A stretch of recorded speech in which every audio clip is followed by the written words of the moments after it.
Welcome to my channel smart study Gaya जी।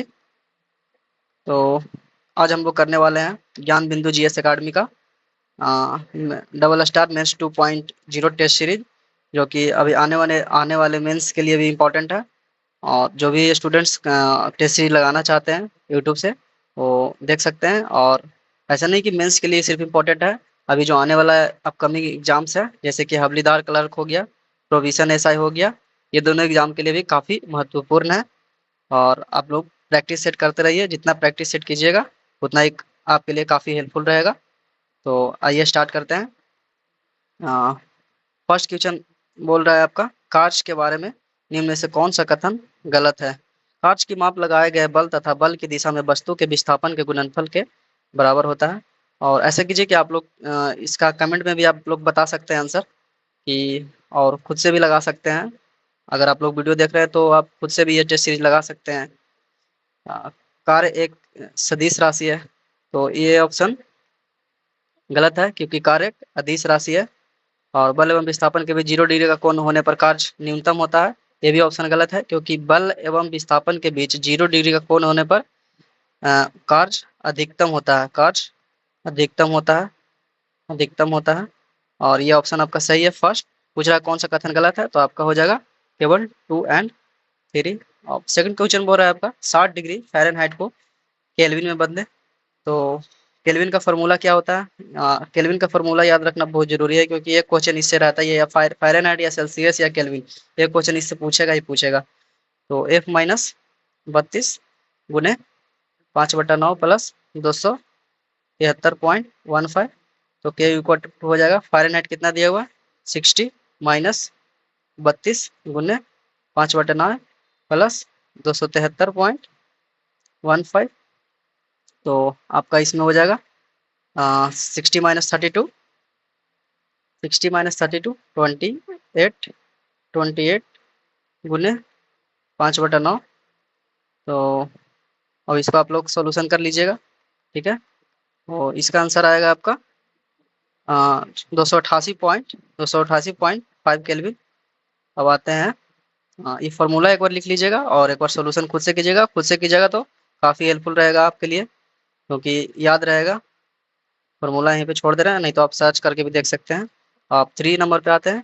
कह रहा है कि कुछ कुछ कार बस है। जैसा कि आप लोग ये देखिए, ये क्वेश्चन अभी ये एईडीओ का मैथ्स में पूछा जा रहा था, बहुत बहुत 2-3 क्वेश्चन मतलब डाला ही डाला था। हर हर मैथ्स का एग्जाम में तीनों फेज में कुछ कार बस है, कुछ कार बस है। तो सबसे पहले इसको बनाने का तरीका होता है कि ये कार है, मान के चलिए कि ये कार है, इसको सी से डिनोट करते हैं। और कुछ कार बस है, तो मान के चलिए कि ये बस से हो गया, बी से मतलब बस को डिनोट करते हैं। सभी बस ट्रक हैं, तो इसमें कह रहा है कि जितना ही बस है जो ट्रक है, तो इसको यहाँ से ऐसे करेंगे, जितना ही बस है। अगर यहाँ से करेंगे तो फिर ये तो हट जाएगा, अगर पूरा करेंगे तभी तो कवर हो। जितना ही बस है जो ट्रक है, ट्रक को टी से कवर करेंगे। और कह रहा है कुछ बस जहाज है, कुछ बस जहाज है, कार जहाज नहीं है, कुछ बस जहाज है। तो यहाँ से इसको ऐसे कर देंगे, तो ये कुछ बस आ जाएगा इसमें। और ये जे जे से डिनोट करते हैं जहाज को। अब आइए निष्कर्ष पे। कह रहा है कि कुछ कुछ जहाज कार है, तो कुछ जहाज कार है नहीं ना है, कार इधर है, जहाज इधर है। कुछ जहाज बस है, कुछ बस जहाज हो सकता है, लेकिन ये ऑप्शन रॉन्ग हो जाएगा आपका। कह रहा है सभी ट्रक कार हैं, सभी ट्रक कार है। देखिए ट्रक का ये वाला है, कार ये है, कार का तो इतना सा बचा हुआ है पोर्शन, तो सभी ट्रक कार नहीं हो सकता है। ये भी ऑप्शन रॉन्ग हो जाएगा। तो इसका ऑप्शन हो जाएगा आपका डी, न तो 1 न तो 2। अब आइए क्वेश्चन नंबर 4 पे। कह रहा है कि निम्न कथनों पर विचार करें। कानून के शासन का अर्थ है कि सभी कानून देश के सभी नागरिकों पर समान रूप से लागू होते हैं। ऑप्शन बिल्कुल सही है, तर्क खारा। स्वतंत्र न्यायपालिका का अर्थ है कि सरकार की अन्य शाखाएं न्यायपालिका के कार्य में हस्तक्षेप न करें। यह भी ऑप्शन सही है। 1935 में भारतीय राष्ट्रीय कांग्रेस ने पहली बार संविधान सभा के गठन की मांग की थी। ये भी ऑप्शन सही है। तो इसमें आपका उपरोक्त में से सभी ऑप्शन सही, ऑप्शन नंबर डी होगा। अब आते हैं 5 नंबर पे। प्रश्न संख्या 5। नीचे 2 कथन दिए गए हैं, एक अभिकथन ए और दूसरे आर। तो मौर्य प्रशासन अत्यधिक केंद्रीकृत होते हुए भी स्थानीय स्तर पर लचीलापन रखता था। अर्थशास्त्र में ग्राम प्रशासन को राज्य की मूल इकाई माना गया है। तो कह रहा है कि मौर्य प्रशासन अत्यधिक केंद्रीकृत होते हुए स्थानीय स्तर पर लचीलापन रखता था। ये बात सही है। अर्थशास्त्र में ग्राम प्रशासन को राज्य की मूल इकाई माना गया, ये भी सही है। तो और इसका व्याख्या ये नहीं करता, ये तो बोल रहा है कि स्थानीय स्तर पर लचीलापन रखता था, और ये कहाँ अर्थशास्त्र से रिलेटेड पूछ रहा है। तो ये दोनों ऑप्शन सही है, बट ए और आर दोनों सही है। सॉरी, ए सही है और आर गलत है, क्योंकि अर्थशास्त्र में ग्राम प्रशासन को राज्य की मूल इकाई माना गया है। ये ऑप्शन गलत है, क्योंकि अर्थशास्त्र के अनुसार ग्राम प्रशासन की सबसे छोटी इकाई था, न कि राज्य की मूल इकाई था। अर्थशास्त्र के अनुसार ग्राम प्रशासन की राज्य की मूल इकाई नहीं, ग्राम प्रशासन की सबसे छोटी इकाई था, न कि राज्य की मूल इकाई था, ग्राम प्रशासन की सबसे छोटी इकाई था। तो ये ऑप्शन रॉन्ग हो जाएगा, इसका आंसर नंबर सी हो जाएगा, ये सही है, आर गलत है। और आइए 6 नंबर पे, प्रश्न नंबर संख्या 30। 6 खुसरो कमेटी, महाजन समिति, मल्होत्रा कमेटी, सरकारिया कमीशन। तो आपका सरकारिया कमीशन आपका हो जाएगा केंद्र राज्य संबंध से, ऑप्शन हो जाएगा इसका, क्योंकि इंटर स्टेट काउंसिल में होता था। मल्होत्रा कमेटी आपका हो जाएगा बीमा क्षेत्र में सुधार। महाजन कमेटी आपका हो जाएगा चीनी उद्योग, महाजन कमेटी आपका चीनी उद्योग। खुसरो कमेटी कृषि साख। तो सरकारिया कमीशन इंटर स्टेट केंद्र राज्य संबंध में आएगा। तो इसका डी का 4 अगर हो रहा है तो बी तो ऑप्शन ऐसे ही कट जाएगा, एलिमिनेट करने का तरीका है, और ये ऑप्शन ऐसे ही कट जाएगा। आपके पास बचेगा 2 ऑप्शन, क्योंकि डी इसमें भी 4 है, इसमें भी 4 है। और अगर इसमें से एक और मल्होत्रा कमेटी अगर देख लें तो बीमा क्षेत्र में सुधार। तो सी का ऑप्शन क्या दिया हुआ है, सी का हो जाएगा 1, इस ए वाला में 3 दिया हुआ है, तो 6 का सी हो जाएगा, 6 का हो जाएगा आपका सी। और कमेटी जितना भी कमेटी है उसका एक वीडियो हम अपलोड कर देंगे।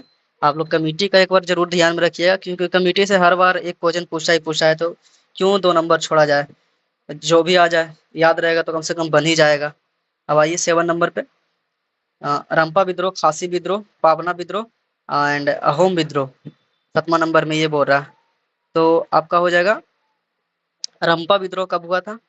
रंपा विद्रोह हुआ था आपका 1922 से 1924 में, 1922 से 1924 में। तो आपका ए का 3 हो रहा है, तो ऑप्शन सी कट जाएगा, ऑप्शन डी कट जाएगा, बच गया आपके पास 2। और खासी विद्रोह आपका हुआ है ये 1829 से 33 के बीच में। तो बी का अगर 2 होगा तो ये ऑप्शन भी कट जाएगा, ऑप्शन नंबर ए सही हो जाएगा आपका। पावना विद्रोह हो जाएगा 1876, अहोम विद्रोह हो जाएगा 1828-33। प्रश्न संख्या 8 में, निम्नलिखित में से कौन सा युग्म सही सम्मिलित है? हबूब, ब्रिक फिल्डर, बोड़ा, कौन सा सही है? हबूब स्थानीय पवन के बारे में प्रभावित क्षेत्र है, देश है। तो हबूब पवन कहाँ बहती है? हबूब पवन नॉर्थ सूडान में बहती है, ये ऑप्शन गलत हो जाएगा आपका। हबूब पवन मध्य एशिया में नहीं बहती है, ये नॉर्थ सूडान में बहती है। ब्रिक फिल्डर ऑस्ट्रेलिया में बहती है, सही है। एंड बोड़ा इटली में बहती है, ये भी कथन सही है। तो इसका आंसर नंबर सी हो जाएगा, केवल 2 एंड 3। अब आते हैं क्वेश्चन नंबर 9 में।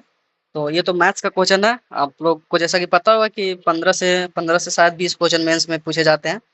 तो मैथ्स का लिए आपको अलग से तो ये करना पड़ेगा, क्लास करना पड़ेगा, क्योंकि ये बहुत सारा इंपॉर्टेंट हो जाता है। फिर भी हम लोग थोड़ा सा शॉर्टकट में देख लेंगे। कह रहा है कि एक समबाहु त्रिभुज की प्रत्येक भुजा 13 सेंटीमीटर है, तो उसका परिमाप ज्ञात करें। तो परिमाप बराबर क्या होता है? सिंपल सा क्वेश्चन है। परिमाप बराबर होता है 3 गुने भुजा की लंबाई, तो 3 गुने 13 हो जाएगा आपका 39 सेंटीमीटर। ऑप्शन में 39 सेंटीमीटर, ऑप्शन नंबर बी सही हो जाएगा। अब आते हैं 10 में। प्रश्न संख्या, निम्नलिखित में से कौन सा कथन सत्य है? एक संतुलित रासायनिक समीकरण में अभिकारकों और उत्पादों में सभी तत्वों के परमाणु संख्या समान होते हैं।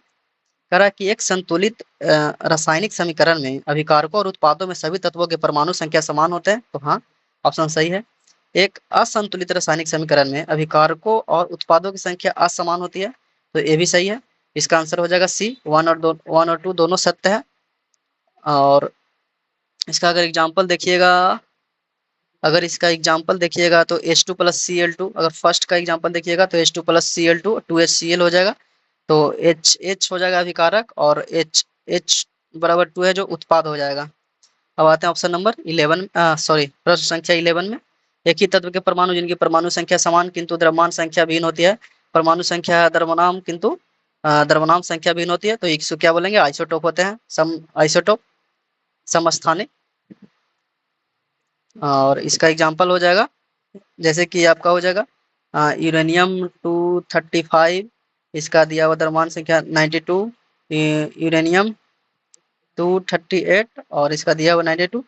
तो आपका ये परमाणु संख्या समान है किंतु द्रव्यमान संख्या भिन्न भिन्न है, तो ये आइसोटोप का उदाहरण हो गया। 12, निम्नलिखित में से किस अक्षर समूह को हैश और प्रतिशत से और बदलना चाहिए ताकि बाईं से और।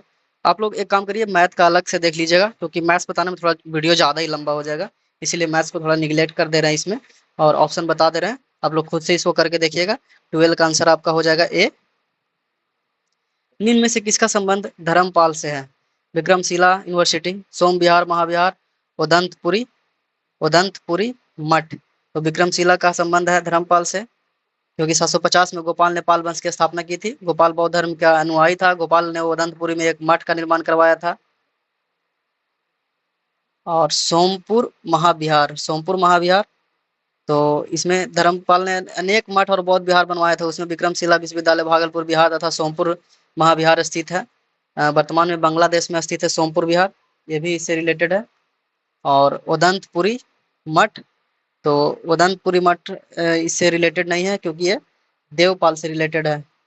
देवपाल से रिलेटेड है तो ऑप्शन गलत हो जाएगा। तो आपका हो जाएगा ऑप्शन नंबर सी, 1 एंड 2। और ये भी रीजनिंग का क्वेश्चन है, इसका इसका थोड़ा सा सेंस लगा के बनाने का, तो इसका ऑप्शन नंबर सी हो जाएगा। भारत में यूरोपीय व्यापारिक शक्तियों का आगमन का क्रम है। ये क्वेश्चन इंपॉर्टेंट है। सबसे पहले तो आप लोगों को पता है कि पुर्तगाल आए थे, तो ऑप्शन सी ऑप्शन डी गलत हो जाएगा। पुर्तगाल के बाद डच आए थे, अंग्रेज तो सबसे बाद में आए थे। पुर्तगाल आए थे, फिर डच आए थे, फिर अंग्रेज, फिर डेन। तो ऑप्शन नंबर इसका बी हो जाएगा क्योंकि डायरेक्ट इसमें पुर्तगाल के बाद अंग्रेज अंग्रेज डाला हुआ है। पुर्तगाल के बाद ये डच आए थे, उसके बाद आपका ये अंग्रेज आए थे, उसके बाद डेन आए थे, उसके बाद फ्रांसीसी आए थे। क्वेश्चन नंबर 16, भारत की सबसे बड़ी खारे पानी का झील चिल्का झील कहाँ स्थित है? तो चिल्का झील जैसा कि सब लोग जानते हैं उड़ीसा में है। चिल्का झील कहाँ स्थित है? उड़ीसा में है। तो कहाँ पे? महानदी के डेल्टा के दक्षिण, गोदावरी तो नहीं होगा इसका, महानदी के उत्तर, महानदी के पूरब। तो थोड़ा सा ये दिमाग लगाने का बनाने का है क्वेश्चन। तो आपका ये चिल्का झील महानदी डेल्टा के दक्षिण में स्थित है, दक्षिण में स्थित है। महानदी का उद्गम छत्तीसगढ़ के सिहावा पहाड़ी के पास से। उद्गम कहाँ से इसका होता है? उद्गम होता है छत्तीसगढ़ का सिहावा पहाड़ी, छत्तीसगढ़ का सिहावा पहाड़ी से चिल्का झील पर नालाबन द्वीप स्थित है। नालाबन द्वीप स्थित है। चिल्का झील को 1981 में भारत की पहली आर्द्र भूमि के रूप में नामित किया गया, आर्द्र भूमि के रूप में नामित किया गया 1981 में। और इसके बारे में इंपॉर्टेंट हो जाता है बहुत सी बातें क्योंकि चिल्का झील से प्रश्न बहुत आता है। अब क्वेश्चन नंबर 17 में आ जाते हैं। कह रहा है कि निम्नलिखित युग्मों पर विचार कीजिए, राइनोलॉजी, क्रेनियोलॉजी, एंडोक्राइनोलॉजी, ओडोंटोलॉजी। तो इसमें से कौन सा कथन सही सुमेलित है? तो राइनोलॉजी, राइनोलॉजी ऑप्शन आपका राइनो राइनोलॉजी आपका ऑप्शन हो जाएगा। क्या बोल रहा है? खोपड़ी का अध्ययन, सॉरी ये खोपड़ी का अध्ययन इसका हो जाएगा, क्रोनोलॉजी का होता है खोपड़ी का अध्ययन। एंड्रोक्राइनोलॉजी में होता है हार्मोन का अध्ययन, ये सही है। ओडोंटोलॉजी में होता है दांतों का अध्ययन, ओडोंटोलॉजी में होता है आँख का अध्ययन नहीं होता, दांतों का अध्ययन होता है, ये रॉन्ग हो जाएगा। और इसका तो क्रोनोलॉजी खोपड़ी का होगा तो ये भी रॉन्ग हो जाएगा। और राइनोलॉजी, राइनोलॉजी में आपका होता है नाक का अध्ययन, नाक का अध्ययन, ये भी रॉन्ग हो जाएगा। इसमें नाक का होता है राइनोलॉजी में, और ओडोंटोलॉजी में हो जाता है आपका दांत का। तो इसका सिर्फ एक सही है, एंडोक्राइनोलॉजी हार्मोन का अध्ययन, ऑप्शन ए हो जाएगा। एडीएच का पूरा नाम क्या है? एडीएच का पूरा नाम क्या है? तो anti diuretic hormone, anti diuretic hormone, option number A हो जाएगा इसका। एडीएच का एंटी डाययूरेटिक हार्मोन है। यह हार्मोन शरीर में जल संतुलन में सहायक होता है। यह हार्मोन क्या करता है? जल संतुलन। देखिए तो क्वेश्चन का पैटर्न अब बहुत बदल चुका है। ऐसा नहीं कि आप लोग को डायरेक्ट पूछ देगा कि एडीएच क्या है, ये भी पूछ सकता है कि एडीएच क्या हार्मोन है जो किस शरीर में किस चीज के लिए काम करता है। तो जल को संतुलन करने के लिए सहायक होता है, यह धमनी को संकुचित करता है, जिसके फलस्वरूप रक्त दबाव, प्रेशर, ब्लड प्रेशर बढ़ता है। और ऐसे कई सारे एडीएच हो गया, आपका टीएस सॉरी आपका टीएसएच हो गया, टीएसएच हो गया, जैसे टीएसएच का होता है थायराइड स्टिमुलेटिंग हार्मोन होता है। एफएसएच हो गया, फोलिस स्टिमुलेटिंग हार्मोन होता है। एलएच हो गया, ल्यूटिनाइजिंग हार्मोन होता है। एक एमएसएच होता है। ज़्यादातर टीएसएच भी पूछा जाता है एग्जाम्स में। थायराइड थायराइड स्टिमुलेटिंग हार्मोन होता है इसका। Thyroid stimulating hormone. राष्ट्रपति अनुच्छेद 123 के तहत अध्यादेश जारी कर सकता है। इस संबंध में निम्नलिखित कथनों पर विचार करिए और उपयुक्त में से असत कथन को चुनना है जो गलत है। तो राष्ट्रपति राष्ट्रीय आपातकाल एवं राष्ट्रपति शासन के दौरान अध्यादेश जारी नहीं कर सकता है। तो कर सकता है, क्यों नहीं कर सकता है? क्योंकि राष्ट्रपति तो ही राष्ट्रपति शासन तो लगाता है, इमरजेंसी लगाता है। तो ये ऑप्शन गलत हो जाएगा। भारतीय संविधान के अध्यादेश का प्रावधान भारत शासन अधिनियम 1935 से लिया गया है। 1935 से लिया गया है, हाँ, ये कथन सही है। अध्यादेश राष्ट्रपति तब जारी करता है जब केवल एक सदन में सत्र ना हो। ये ऑप्शन गलत है। ज्वाइंट जब केवल एक सदन में सत्र ना हो, नहीं, ऐसा नहीं है, दोनों सदन से होता है। तो ऑप्शन नंबर इसका 1 एंड 3 हो जाएगा, सी। और ये मैथ्स का क्वेश्चन है, तो मैथ्स का आप लोग ये खुद से कर लीजिएगा, क्योंकि मैथ्स मैथ्स बनाने में वीडियो काफ़ी लंबा हो जाएगा। और मैथ का ऐसे भी 10 से 15 क्वेश्चन तो मैथ में ही डालता है। 10 से 15 क्वेश्चन मैथ में डालेगा ही डालेगा। और मैथ्स थोड़ा सा इंपॉर्टेंट हो जाता है मेंस के लिए। बाकी जो भी अभी एक्साइज के लिए तैयारी कर रहे हैं, मतलब ये वीडियो काफ़ी हेल्पफुल है। दरोगा के जो भी एग्जाम दे रहे हैं, बस सेट आप लगाते रहिए, कोई दिक्कत नहीं होगा। सेट जहाँ बीच में गैप्स गैप्स किए हैं तो दिक्कत होना स्टार्ट हो जाएगी, क्योंकि सेट्स ही है जो इसके जिससे आपका रिवीजन होते रहेगा। तो और ये मैथ्स आप खुद से देख लीजिएगा इसका। ऐसे हम ऑप्शन बता दे रहे हैं, आंसर इसका डी होगा। और पादप कोशिका निम्नलिखित किसमें अपना स्वयं का डीएनए होता है? तो स्वयं का डीएनए होता है क्लोरोप्लास्ट और माइटोकॉन्ड्रिया में अपना स्वयं का डीएनए होता है। क्वेश्चन नंबर 22 देखेंगे। पूछ रहा है अस्थि का नाम और अस्थियों की अवस्थिति, मतलब हड्डी का नाम और कौन सा हड्डी कहाँ पे कहाँ पे होता है? तो फीमर आपका सबसे लंबी अस्थियां होती है। 1 का 3 हो जाएगा, 1 का 3 होगा तब बी गलत हो जाएगा, सी गलत हो जाएगा। फेबुला फेबुला आपका टंकनों की अस्थियां होती है। तो बी का 4 हो जाएगा, बी का 4 तो ये ए गलत हो जाएगा, ऑप्शन नंबर डी हो जाएगा। और यहाँ कॉर्पस का कलाई की अस्थियां और मेटाकॉर्पस हथेली की अस्थियां हो जाएगा। क्वेश्चन नंबर 23 कह रहा है बंकिम चंद्र चटर्जी द्वारा रचित वंदे मातरम के संदर्भ में निम्नलिखित कथनों पर विचार करें। यह गीत मूल रूप से उनके प्रसिद्ध उपन्यास आनंद मठ का आनंद मठ का हिस्सा था। यह ऑप्शन सही है। और भारतीय राष्ट्रीय कांग्रेस ने 1896 में कोलकाता अधिवेशन में इसे पहली बार गाया था। ये भी ऑप्शन सही है। इस गीत का अंग्रेजी अनुवाद सर्वप्रथम श्री अरबिंदो घोष ने किया था। ये भी सही है। इस गीत की रचना मूल रूप से हिंदी में हुई नहीं, मूल रूप से इस गीत की रचना बंगाली में हुई थी। इसका 4 गलत हो जाएगा, 1 2 3 ऑप्शन नंबर सी सही होगा। 24 में आपका मैथ्स का है, इसका आंसर आंसर दे दे रहे हैं, 8 नंबर होगा इसका, डी ऑप्शन नंबर। पुर्तगाली व्यापारी वार्थोलोमियो डियाज उत्तर मासा अंतरीप द्वीप कब पहुंचा? तो ये 1488 में पहुंचा था। और उत्तर मासा अंतरीप द्वीप कहाँ है? तो ये उत्तर मासा अंतरीप द्वीप है आपका अफ्रीका के पश्चिमी तट पे है। अफ्रीका के पश्चिमी तट पे है। अब आज ये प्रश्न संख्या 26। बिहार का पहला रामसर स्थल कांवर झील है। और इसमें से कौन सा असत है जो चुनना है? तो बिहार का पहला असर ये सही हो जाएगा। बिहार का आर्द्र भूमि दिवस प्रतिवर्ष 2 फरवरी को मनाया जाता है। ये भी ऑप्शन सही है।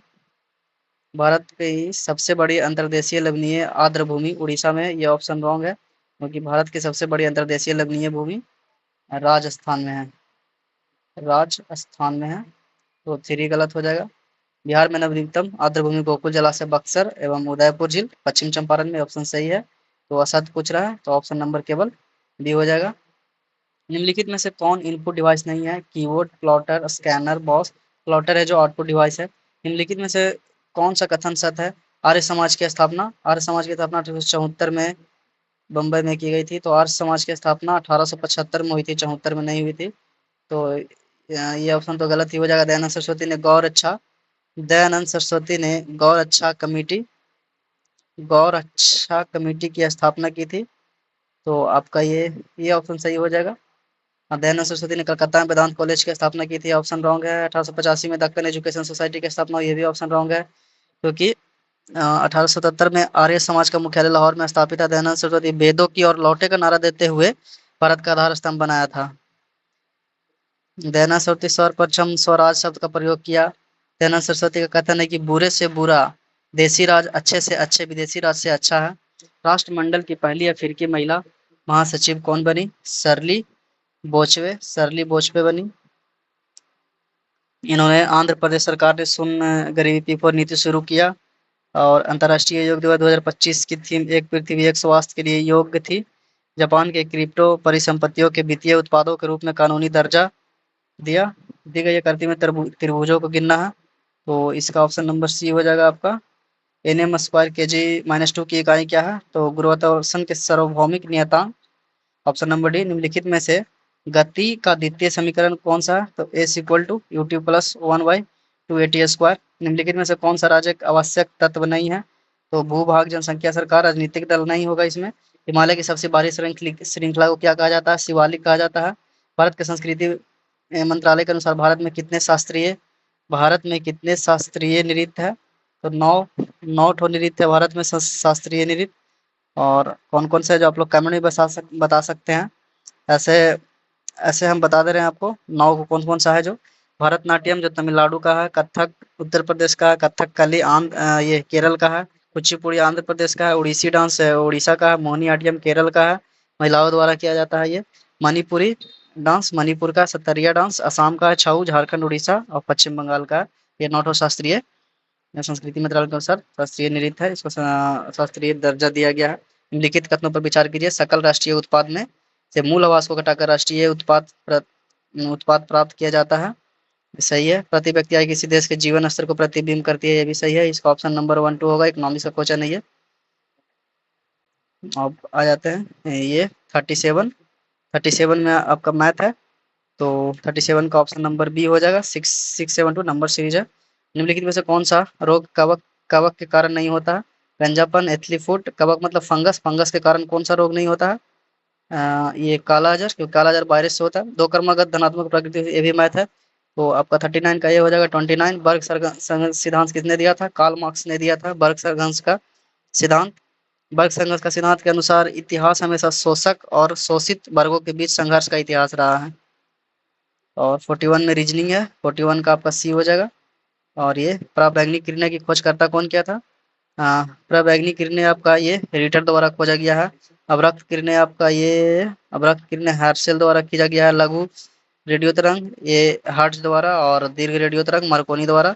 और इसका ऑप्शन नंबर ए हो जाएगा। ऊर्जा संरक्षण का आशय क्या है?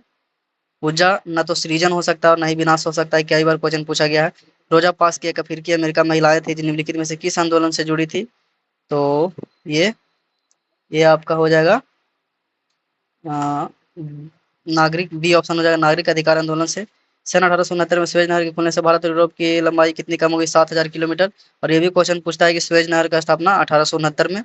और इससे बहुत सारे क्वेश्चन बन सकते हैं, एक बार इसका आप लोग रिवीजन कर लीजिएगा स्वेज कैनाल के बारे में। स्वेज नहर का निर्माण जैसे कि 1869 ईस्वी में हुआ था। और ये कहाँ स्थित है? तो भूमध्य सागर और लाल सागर को जोड़ती है। और भारत के सबसे ये तो हो गया। और भूमध्य सागर और किसको जोड़ती है? हम लिख देते हैं भूमध्य सागर और किसको जोड़ती है? लाल सागर को, रेड सी को। क्वेश्चन नंबर 46 में आपका मैथ है, तो इसका ऑप्शन ए हो जाएगा। और सभी लोकतांत्रिक देशों के पास अपना लिखित संविधान होना अनिवार्य है, ऐसा बिल्कुल नहीं है। कोई किसी का रिटर्न भी रहता है, किसी का रिटर्न भी रहता है, ऑप्शन गलत हो जाएगा। संविधान उन दर्शकों को सूत्रबद्ध करता है जिनके आधार पर नागरिक अपने देश की अपनी इच्छा एवं सपनों के अनुसंचरण रख सकते हैं, इसका ये सही है। और ए गलत है, इसका ए गलत है, जबकि आर सही है। बौद्ध ग्रंथ महाभारत में 16 महाजनपदों का उल्लेख किया गया। हाँ, कंबोज जनपद श्रेष्ठ हाथियों के लिए विख्यात था, नहीं, ये घोड़ों के लिए विख्यात था। कंबोज जनपद, इसका ऑप्शन नंबर कह रहा है कौन सा कथन सही है? तो इसका ऑप्शन केवल 1 हो जाएगा। यदि माइटोकॉन्ड्रिया काम करना बंद कर दे तो कोशिका का कौन सा कार्य नहीं हो सकेगा? भोजन का ऑक्सीकरण, भोजन का अपकरण, भोजन का पाचन, भोजन का अवशोषण, भोजन का ऑक्सीकरण नहीं हो पाएगा। विटामिन के बारे में नंबर क्वेश्चन है, विटामिन के बारे में। सेम एडीओ में इसी पैटर्न का क्वेश्चन पूछा था अभी 14 अप्रैल को फर्स्ट फेज में। बस जीएस का पेपर में। तो ऑप्शन क्या रह गया? विटामिन। कौन सा सही नहीं है जो पूछा है? विटामिन कार्बनिक यौगिक होते हैं, तो ये ऑप्शन रॉन्ग है क्योंकि विटामिन कार्बनिक यौगिक होते हैं। विटामिन बी 3 से कमी से प्लेगरा होता है। हाँ। विटामिन के का रासायनिक नाम साइनो कोबालामीन है। ये ऑप्शन रॉन्ग है क्योंकि विटामिन के का नाम फ्लोवोविन है। विटामिन बी 12 का साइनो साइनो कोबालामीन है। तो इसका ऑप्शन हो जाएगा 1 एंड 3। निम्नलिखित में से कौन बेरोजगारी एवं वास्तविक जीडीपी के मध्य के संबंध दर्शाता है? ओकुन का नियम। निम्नलिखित में से कौन सा युग्म सही सुमेलित नहीं है? हंटर योग, शिक्षा में सुधार, अस्ट्रैची योग, अस्ट्रैची योग, अस्ट्रैची योग हो गया आपका विश्वविद्यालय का स्थिति की जांच, मॉनक्लेव, सिंचाई व्यवस्था में सुधार, ली कमीशन, लोकसभा। ली कमीशन तो सही है, लोकसभा आयोग की सिफारिश की गई थी। और आपका ये आपका ये भी हंटर आयोग भी सही है, शिक्षा में सुधार। और ऑप्शन नंबर बी गलत है क्योंकि अस्टैची योग का गठन अकाल से बचाव के लिए किया गया था। इससे अकाल से बचाव के लिए अकाल से बचाव के लिए। और 53 नंबर तो मैथ्स है, इसका आंसर बता दे रहा हूँ। 53 नंबर का ए हो जाएगा। और आप आ जाते हैं क्वेश्चन नंबर 54। अंतर्राष्ट्रीय अपराध न्यायालय से हटने वाला पहला यूरोपीय देश कौन बना? हंगरी बना है। उस सबसे बड़े वृत्त का परिधि याद करें, ये भी मैथ है। 55 का आपका बी हो जाएगा। 396। गीता गोविंद के लेखक जयदेव किनके दरबार में रहते थे? लक्ष्मण सेन, मुक्तिपीठ विजय सेन। तो ये आपके जयदेव लक्ष्मण सेन के राज दरबार में रहते थे। लक्ष्मण सेन थे जो गढ़वाल शासक जयचिंद को पराजित किया था। अब पूछ रहा है नरकीय ऊर्जा केंद्र और स्थान, तो रावत भाटा सही है। कैगा भी सही है, नरौरा भी उत्तर प्रदेश में सही है। कुंडन कलम है जो तमिलनाडु में है, ये गलत हो जाएगा। इसका ऑप्शन नंबर बी हो जाएगा क्योंकि ये गलत है। अखिल भारतीय सेवाओं के संबंध में निम्नलिखित में से कौन सा कथन सही है? अखिल भारतीय सेवाएं संसद के अधिनियम द्वारा बनाई जा सकती है, ये सही है ऑप्शन। अखिल भारतीय सेवा गठन के लिए राज्यसभा का समर्थन आवश्यक नहीं है, ये रॉन्ग है क्योंकि लोकसभा राज्य संसद संसद हो गया तो आपका लोकसभा राज्यसभा दोनों आएगा। ये भी ऑप्शन गलत है, ये भी गलत है। निम्नलिखित में से कौन सा सही सुमेलित नहीं है? इंटेलिजेंस ब्यूरो तपन कुमार डे का प्रवेद निदेशालय, ये ऑप्शन रॉन्ग है क्योंकि परवीन सूद है जो सीबीआई के निदेशक हैं। इसका है कुछ नवीन करके है प्रवर्तन निदेशालय का आपका है, ये क्या नाम है इनका? कुछ नवीन ऐसे करके, ऐसे एसपीजी का लोक शर्मा है और भारतीय नौसेना का Dinesh Kumar Tripathi. Option number B होगा इसका। आप लोग कमेंट में ऐसे बताइए, ऐसे हम बता दे रहे हैं आप लोग को। इनका है ये निदेशक राहुल नवीन है, सॉरी राहुल नवीन है। इसका है कौन? राहुल नवीन है। नीचे दिए कितनों पर विचार कीजिए। बगलिहार बांध चेनाब नदी पर बनाया जा रहा है। माइथन डैम मध्य प्रदेश राज्य में स्थित है, ये रॉन्ग है क्योंकि माइथन डैम कहाँ है? झारखंड में, जो दामोदर दामोदर नदी पे बना हुआ है। तो उपरोक्त असत पूछ रहा है इसमें, तो आपका टू गलत है। टू गलत है। पोलावरम परियोजना गोदावरी नदी में स्थित है, ये सही है। बगलिहार ये भी सही है। तो आपका ये केवल टू हो जाएगा। वर्ष 1793 में कॉर्नवालिस ने अस्थायी बंदोबस्त व्यवस्था लागू की। अब आ जाते हैं 61 में। 61 आपका बोल रहा है कि ये ऑप्शन आपका वन सही है। और मारवाड़ी व्यवस्था जौनक थॉमस मुनरो है, नहीं थॉमस मुनरो है जो परमानेंट सेटलमेंट के थे। मारवाड़ी का कौन सा है? इसका है hot McKenzie hot McKenzie hot McKenzie है, ये ऑप्शन। रैयतवाड़ी व्यवस्था के अंतर्गत ब्रिटिश भूभाग 51% हिस्सा शामिल था। हाँ ये सही है। इसका ऑप्शन नंबर 1 एंड 3 हो जाएगा। 1 एंड 3 डी हो जाएगा। काकेशस पर्वत के संबंध में सत्य कथन को चयन कीजिए। या एशिया और अफ्रीका को अलग देखिए। पहला ऑप्शन ही आपका ये रॉन्ग हो जा रहा है, तो ऑप्शन नंबर ए होगा इसका क्योंकि एशिया और यूरोप यूरोप को अलग करता है काराकास पर्वत। संविधान के किस अनुच्छेद के अनुसार केंद्र एवं राज्यों दोनों के पास विवेकाधीन अनुदान की शक्ति है? आर्टिकल 282 के तहत। और 64 का आपका ये मैथ है, इसका आंसर बता देना डी होगा। और ये कश्मीर का प्रशासन करने वाला, देखिए ये भी एडीओ एग्जाम में अभी पूछा था। काराकोट वंश है, एक काराकाट वंश है जो कि शायद मैथिली में बिहार में है। एक काराकोट वंश है। इसका स्थापना कौन किया था? ये दुर्लभ वर्धन एडीओ में पूछा हुआ है। जो भी ज्ञान बिंदु का जो टेस्ट सीरीज लगा रहे होंगे और उनका ये सॉल्यूशन जो किए होंगे उनके लिए कोई दिक्कत नहीं था एग्जाम में। जैसे सभी लोग तो बोल रहे हैं कि हार्ड था ये था, लेकिन जो भी किए हैं और उसका सॉल्यूशन किए हैं तो कोई ऐसा दिक्कत नहीं है, क्योंकि हर एक टॉपिक से क्वेश्चन डाला हुआ है इसमें, जो भी टेस्ट प्रैक्टिस सेट लगाते हैं टेस्ट सीरीज का। और ये ऑप्शन कह रहा है क्या, कश्मीर पर शासन करने वाला काराकोट वंश, उत्पल वंश, लोहार वंश, ये दोनों सही है। उस काराकोट के बाद उत्पल है, उत्पल के बाद लोहार वंश। ये तो 60 मैथ हो गया आपका 66 का। इसका ऑप्शन हो जाएगा ये 66 का आपका ऑप्शन हो जाएगा 1। निम्नलिखित निम्नलिखित में से कौन सा प्रक्रम ऊष्माक्षेपी है? बिना बुझे चूने के साथ जल की अभिक्रिया ऊष्माक्षेपी है। एक अम्ल का तनुकरण, ये नहीं है। जल का वाष्पीकरण, नहीं है। कपूर क्रिस्टलों का तो ये है ऊष्माक्षेपी। इसका आंसर हो जाएगा 1 एंड 4। जिस विलयन को कोई पदार्थ एक सीमा के बाद और अधिक ना घोला जा सके, ऐसे विलयन निम्नलिखित में से क्या कहलाते हैं? संतृप्त विलयन कहलाते हैं। पंडित रविशंकर किस वाद्य यंत्र से जुड़े हैं? सितार से जुड़े हैं। ये क्वेश्चन बहुत पूछा जाता है, ये इंपॉर्टेंट है पंडित रविशंकर से। और ये हमसे कंफ्यूज हो जाते हैं स्टूडेंट्स कि सरोद होगा कि सितार होगा कि तबला होगा बांसुरी होगा। इसके लिए आप लोग एक अलग से नोट्स बना के रखिए, जो भी मतलब फैक्चुअल क्वेश्चन है उसके लिए एक छोटा सा पेज में लिख के रखिए और एग्जाम देने टाइम पे उसको रिवीजन कर लीजिए। प्रोटेम स्पीकर सामान्यतः किसे नियुक्त किया जाता है? पिछले लोकसभा के अध्यक्ष को, पिछले लोकसभा के उपाध्यक्ष को, नवनिर्वाचित लोकसभा वरिष्ठम सदस्यों में से एक को। ऑप्शन नंबर सी हो जाएगा। तो ये दक्षिण अमेरिका महाद्वीप को पश्चिम का महाद्वीप कहा जाता है। 72 में मैथ्स है, इसका ऑप्शन नंबर डी हो जाएगा 144। सबने अवज्ञा आंदोलन के बारे में पूछा गया है, कौन सा कथन सत्य नहीं है? तो 73 का आपका ऑप्शन देखेंगे। सुभाष चंद्र बोस ने इस अभियान की तुलना मुसोलिनी के रोम मार्च से की थी, ये सत्य है। श्री राजगोपालचारी ने त्रिचनपल्ली में बेदरानाम से नमक यात्रा की, सही है। टाइम मैगजीन ने 1930 में गांधी जी को मैन ऑफ द ईयर के रूप में चुना, ये भी सही है।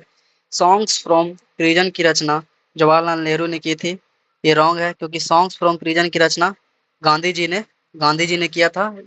सॉन्ग्स फ्रॉम प्रिजन का रचना गांधी जी ने किया था, कौन सा? येरवदा जेल में, येरवदा जेल में। 70 74 क्या क्वेश्चन बोल रहा है? एक मिनट, सॉरी, इसका सेट में थोड़ा सा ये स्पेस ही बहुत कम रहता है, ज्ञान बिंदु का बहुत कम स्पेस रहता है, लिखने में भी नहीं बनता है कुछ। 74 तो बोल रहा है विशिष्ट ऊष्मा धारता के बारे में निम्नलिखित में से कौन सा कथन गलत है? खाना बनाने वाले बर्तन की विशिष्ट ऊष्मा धारिता, कौन सा कथन गलत है? वो रहा है कि खाना बनाने वाले बर्तन की विशिष्ट ऊष्मा धारिता उच्च होती है, ये ऑप्शन गलत है, क्योंकि खाना बनाने वाले बर्तन की विशिष्ट ऊष्मा कम होता है। तो इसका तो पहला ही ऑप्शन हो गया और ये ऑप्शन सही है।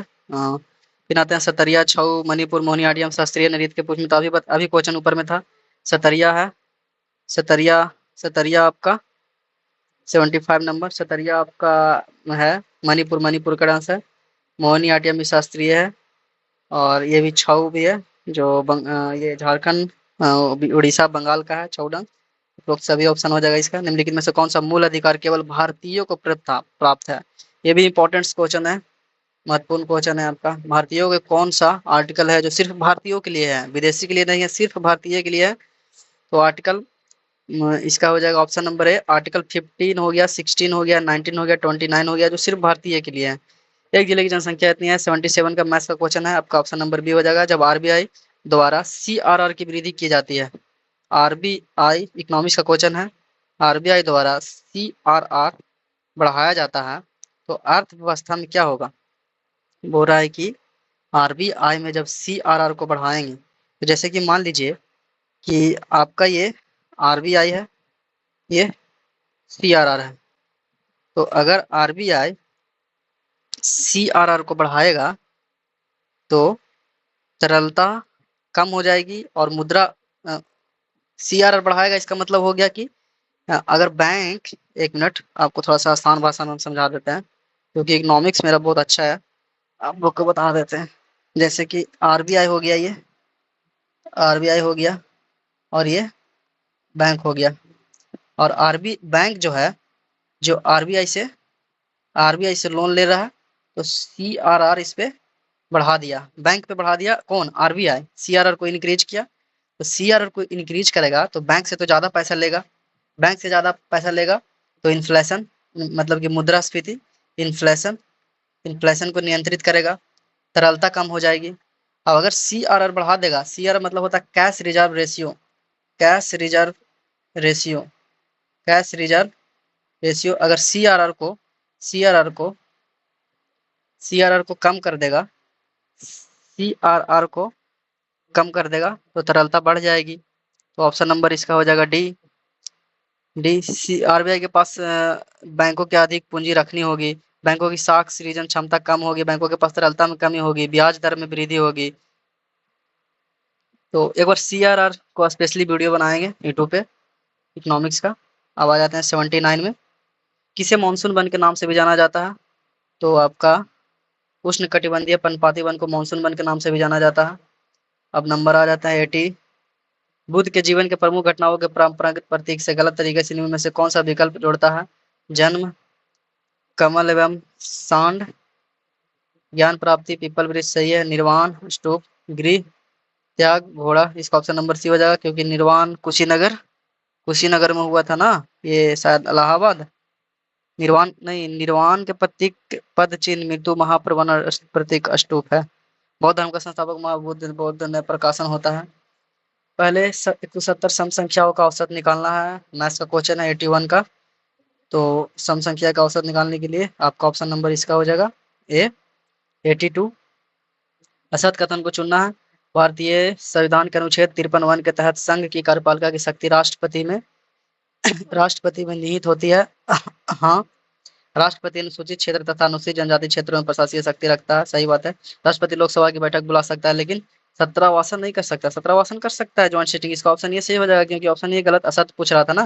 प्रत्येक वर्ष संसद के प्रथम अधिवेशन और प्रत्येक नए चुनाव के बाद राष्ट्रपति संसद को संबोधित करता है। सही है। सतत सपोषणीय विकास से क्या तत्पर है? 83 इसका हो जाएगा। ये कह रहा है सतत संपोषणीय विकास से क्या तत्पर है? तो इसका ऑप्शन नंबर हो जाएगा आपका डी। पर्यावरण के बिना नुकसान पहुंचाए और भविष्य की सस्टेनेबल डेवलपमेंट के बारे में पूछ रहा है। पीढ़ियों के ध्यान में रखते हुए विकास पे कार्य करना। किसने कहा कि मनुष्यों को यह समझ लेना चाहिए कि वह अपनी गरीबी का स्वयं ही कारण है? तो मॉल्थस ने कहा था कि मनुष्य को यह समझ लेना चाहिए कि वह अपनी गरीबी का स्वयं ही कारण है। और मॉल्थस का सिद्धांत क्या था? जनसंख्या और संसाधन। मॉल्थस के अनुसार जनसंख्या की वृद्धि दर खाद्य आपूर्ति या संसाधनों की वृद्धि दर से कहीं अधिक होती है। जनसंख्या घातीय दर से बढ़ती है जबकि खाद्य आपूर्ति रैखिक दर से बढ़ती है। माल्थस ने तर्क दिया कि गरीबी का मूल कारण निम्न वर्गों में अत्यधिक प्रजनन था। मतलब कि गरीबों ने उसका उसका सिद्धांत ये था कि गरीबों अगर ज्यादा बच्चा पैदा कर रहे हैं तो मतलब वो जिम्मेदार उसके खुद हैं गरीब होने का। 85 का। आप लोग बताइए इनका सिद्धांत सही था या गलत था? निम्नलिखित में से सर्वाधिक और न्यूनतम अभिक्रियाशीलता वाला युग्म कौन सा है? पोटेशियम और गोल्ड है। जब एक जलीय बिलियन एक्स है जिसका पीएच 2.6 है, यह दर्शाता है कि बिलियन कह रहा है कि बिलियन परवल अम्लीय प्रवृत्ति का है। परवल ऑप्शन नंबर बी हो जाएगा। तो बिहार आपका सबसे पहले तो ये हो जाएगा मिथिला। मिथिला हो जाएगा। सी का 2 हो जाएगा। तो इसमें सी का 2 किसमें है? बी में नहीं है, सी में नहीं है, तो डायरेक्टली मार देंगे, इसका एलिमिनेट हो गया। तो आपका हो जाएगा तमिलनाडु का कोल्लम। आंध्र प्रदेश चित्रकला पूछ रहा है, पेंटिंग्स पूछ रहा है। और आंध्र प्रदेश का पेंटिंग क्या है? आंध्र प्रदेश का पेंटिंग है मुगुल्लू। उत्तराखंड का पेंटिंग है एप्पन। और आप लोग हाँ कमेंट में बताइए कि अगर आप लोग को अगर जैसे कि इंग्लिश में आपको सेट प्रैक्टिस चाहिए या हिंदी में चाहिए? अगर इंग्लिश में चाहिए तो हम इंग्लिश में ज़्यादा इजी रहता है, हिंदी में थोड़ा सा ज़्यादा ये कठिन हो जाता है। हिंदी में इंग्लिश में थोड़ा सा ज़्यादा इजी होता है। बाकी जिनको भी इंग्लिश में चाहिए कमेंट में आप लोग इंग्लिश लिखिए। अगर ज़्यादा बच्चे का रहेगा तो इंग्लिश में भी वीडियो बनाएंगे और हिंदी में, दोनों में डालेंगे, दोनों को फायदा रहेगा। 1920 में निम्नलिखित में से किसे अपना नाम परिवर्तित कर स्वराज सभा रख लिया था? क्वेश्चन नंबर 88 कह रहा है कि सॉरी 87 क्वेश्चन आप लोग करवा दिए हैं। हाँ 87 तो करवा दिए। हाँ 88 1920 में निम्नलिखित में से किसने अपना नाम परिवर्तित करके स्वराज सभा रख लिया था? तो ये कौन रखा था? All India home rule league ने स्वराज सभा रख लिया था। होम रूल लीग के दौरान तिलक ने नारा दिया था स्वराज मेरा जन्म सिद्ध का अधिकार है। और मैं इसे लेकर रहूंगा। ये भी क्वेश्चन बहुत ये रहता, बहुत मतलब बहुत बार पूछा गया है, स्वराज मेरा जन्म सिद्ध अधिकार है किसने लिखा था? तो ये बाल गंगाधर तिलक के द्वारा बोला गया, नारा दिया गया था। एनी बेसेंट की दैनिक पत्र न्यू इंडिया तथा साप्ताहिक पत्रिका कॉमनवेल्थ थी। तिलक का मुख्य पत्र मराठा एवं केसरी था। और हिंदू महासभा 1915 में इसका स्थापना पंडित मोहन मालवीय द्वारा किया गया था। सर्वेंट्स ऑफ इंडियन सोसाइटी का स्थापना गोपाल कृष्ण गोखले द्वारा किया गया है। साउथ इंडियन लिबरेशन फ्रंट का स्थापना जस्टिस पार्टी के रूप में भी जाना जाता है। इसकी स्थापना 20 नवंबर 1916 को मद्रास में हुई थी। अब अमू दरिया, yellow river, Mekong, orange river. अब 89 का आ जाएंगे। आपका हो जाएगा आमू दरिया, पामीर पामीर पर्वत, ये का हो जाएगा। ये का हो जाएगा पामीर पर्वत, इसका ये भी गलत हो जाएगा। तो और येलो रिवर नदी, बी का आपका हो जाएगा ये कुनलुन पर्वत, तो ये हो जाएगा 2। तो ऑप्शन नंबर ये डी गलत हो जाएगा, ऑप्शन नंबर सी हो जाएगा इसका। और मेकॉन्ग रिवर आपका हो जाएगा तिब्बत का पठार से निकलती है। और ऑरेंज रिवर डेक्कन बर्ग पर्वत से निकलती है। निम्नलिखित में से कौन सा मौद्रिक नीति का एक गुणात्मक उपकरण नहीं है? क्वेश्चन नंबर 90, इसका हो जाएगा डी चल निधि तरलता समायोजन सुविधा। 91 का आपका मैथ है, 91 में मैथ है, इसका ऑप्शन नंबर बी हो जाएगा। 92 आर्टिकल्स पूछा है। अनुच्छेद 110, 110 आपका धन विधेयक का है, मनी बिल। 1 का आपका हो जा रहा है सी, 1 का सी, तो सी और डी ऑप्शन गलत हो जाएगा। बच गया आपका ही 112, आर्टिकल 112, आर्टिकल 112 में आपका वित्तीय वित्तीय विभाग हो जाएगा, वित्तीय विवरण के फाइनेंशियल के लिए। आर्टिकल 114 विनियोग विधेयक, लेखा लेखानुदान, और का ए हो जाएगा लेखानुदान, आर्टिकल 116 हो जाएगा। ऑप्शन नंबर इसका हो जाएगा आपका ये। अब चक्रवात और देश से मिलान करना है। तो फेंगल फेंगल चक्रवात का नाम किसने दिया है? सऊदी अरब ने। कैथरोन चक्रवात का नाम किसने दिया है? थाईलैंड ने। असना चक्रवात का नाम किसने दिया है? तो इसका पाकिस्तान ने। रेमल चक्रवात का ओमान ने। इसका 93 का ऑप्शन नंबर डी हो जाएगा। शेख सरफुद्दीन अहमद याहिया मनेरी का संबंध किस सूफी सिलसिले से है? 94 का एक फिरदौसी सिलसिले से है। 95 का मैथ्स का क्वेश्चन है, इसका हो जाएगा आपका बी 42 डिग्री। FeSO4 7H2O, देखिए एनसीईआरटी से क्वेश्चन है ये 96 का। FeSO4 एनसीईआरटी, दोस्त एनसीईआरटी जरूर पढ़िए आप लोग, क्योंकि एनसीईआरटी एकदम समझिए कि नीट जैसा पैटर्न बनाते जा रहा है आजकल कंपटीशन एग्जाम में। जो भी हम लोग हिस्ट्री वगैरह से जो भी लोग रिजल्ट लेते होंगे पढ़ते होंगे, अब तो मतलब विलुप्त किए जा रहा है यार। जो भी रिजल्ट आ रहा है, साइंस साइंस जितना पढ़िए, साइंस का इतना क्वेश्चन कर दिया कि जैसा कि आप लोग पेपर देखे ही एडीओ का, इतना ज्यादा क्वेश्चन डाल दिया साइंस का कि मतलब आदमी फ्रस्ट्रेटेड हो गया देख के कि अब लग रहा है कि हम लोग को नीट का तैयारी करना पड़ेगा। इससे अच्छा तो नीट का तैयारी कर लेते। जब ट्वेल्थ का जब चारों बुक पढ़ना होगा, तो इससे अच्छा भाई आर्ट्स से हम लोग क्यों लेते हैं? इससे अच्छा तो हम लोग नीट का ही तैयारी कर लेते ना, तो कम से कम डॉक्टर ही बन जाते हैं नीट का तैयारी करके, कैसे भी कहीं ना कहीं एडमिशन हो ही जाता भाई। चलिए, जो भी हो, हम जो होना रहेगा जो तो होगा ही, उसको आप रोक नहीं सकते हैं। आइए 96 नंबर में। अ, इसका पूछ रहा है FeSO4 7H2O, तो ये हो जाएगा मोहर लवण बनाना। Na2CO3 10H2O, कांच का निर्माण। CuSO4 5H2O, कवकनाशी।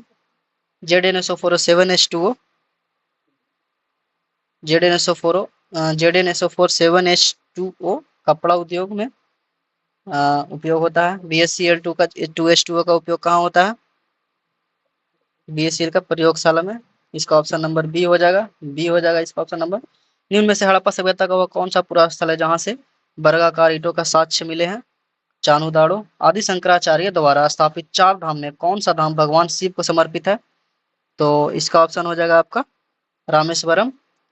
HRA के कानपुर के सम्मेलन में, HRA कानपुर सम्मेलन में किस युवा क्रांति ने भाग नहीं लिया था?